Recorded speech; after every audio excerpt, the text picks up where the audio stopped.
Shame on you, PAGCOR. Shame on you, operators of online gambling. So, Mr. President, I thank you for this opportunity to stand on a personal and collective privilege today. I stand here in strong condemnation of an ugly phenomenon that has planted its roots in Philippine society. Earlier this month, I filed the Anti-Online Gambling Act together with several of my colleagues here. Kaya po siguro talagang nag-viral ang mga headlines tungkol dito dahil halos nalunod po ako sa dami ng messages of support na natanggap ng aking opisina tungkol sa Anti-Online Gambling Act. At malinaw ang sigaw ng ating mamamayan. Tama na ang online gambling. Itigil na natin ito. One of the messages that really struck me was from my first press con. Mayor Jimboy Angrabanes was watching me live and texted me in support of our measure, saying that it is high time that we ban online gambling, especially since one of their constituents just recently lost his life to this. Sabi ni Mayor, isang 16-year-old varsity student daw po ang kumupit ng 100 pesos sa mga magulang niya para itaya sa online gambling. Marahil maliit lang po yung 100 pesos, pero sa ibang pamilya, lalo na sa mga liblib na purok, napakalaking halaga po nito. Ano pong nangyari?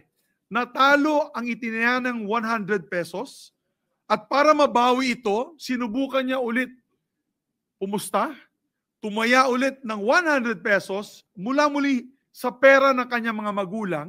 But we all know how this ends, Mr. President. Natalo lang po siya ulit. Sa sobrang hiya ng bata, ano pong ginawa niya? Nagpakamatay po siya, Mr. President. He was only 16 years old. This is a true story. Even my good friend, Kyle Jennerman, or better known as Kulas from Becoming Filipino Vlogs, also shared his sad encounter with a jeepney driver addicted to online gambling. Nakwento po ni Kulas na nakasakay daw siya sa isang jeepney nang napansin niya na si Manong driver ay tingin ng tingin sa cellphone buong pasada.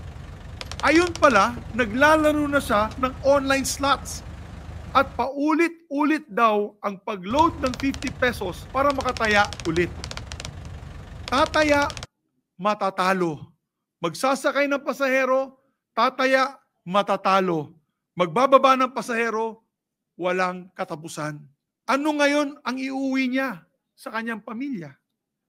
What is really concerning about this online gambling phenomenon, Mr. President, is that it seems to thrive amongst our most vulnerable sectors.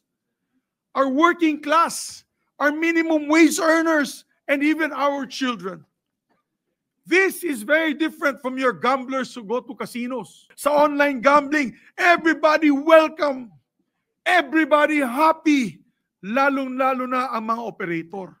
At deadly ang online gambling. Dahil pwede po ito anytime, anywhere. Basta may cellphone at internet connections, pwede nang maglaro at malulong.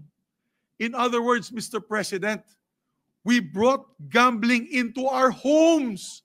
We opened our doors in our homes for gambling. Our workplaces and even our places of worship. Kahit hindi na mayaman, maengganyo ka na tumaya. Kasi pwede namang 20 pesos, 50 pesos, meron nga 5 pesos at 10 pesos na taya. Ito na po, mga kababayan, ang bagong weteng. Digital na, pang-pamilya pa. Mr. President, gambling addiction is a disease. And by allowing online gambling to continue, we are essentially allowing the disease to pervade in our homes, crippling our people under the guise of harmless fun. We are now the gambling capital of Asia. Nakakahiya po ito. This is nothing to be proud of. Ito ba ang gusto ng ating Pangulo na maging legasiya niya paglabas po niya itong 2028? Shame on you, PAGCOR! Shame on you, operators of online gambling. The government through PAGCOR earns big revenues at the expense of broken families, broken dreams. Mahiya naman kayo sa mga pamilyang winawasak ninyo dahil sa online gambling. If we do not nip this issue in the bud, if we do not set a total ban on online gambling, we may find ourselves slowly but surely morphing into a gambling state. But there are a few winners. When I say winners, I mean the real winners are the operators who pocket all their hard-earned money that our people desperately throw into online gambling. And in time, these operators will not just win by making money, Mr. President, but will also be harnessing and wielding political influence in the corridors of power. My worry, my dear colleagues, is that a time will come that online gambling, due to the sinful money they earn, they will continue to lord it over for the next decades.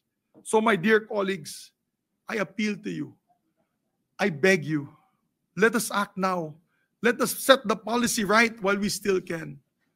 Maraming salamat, Mr. President, and I leave my faith to the Senate of the Republic of the Philippines. Mabuhay po tayo na.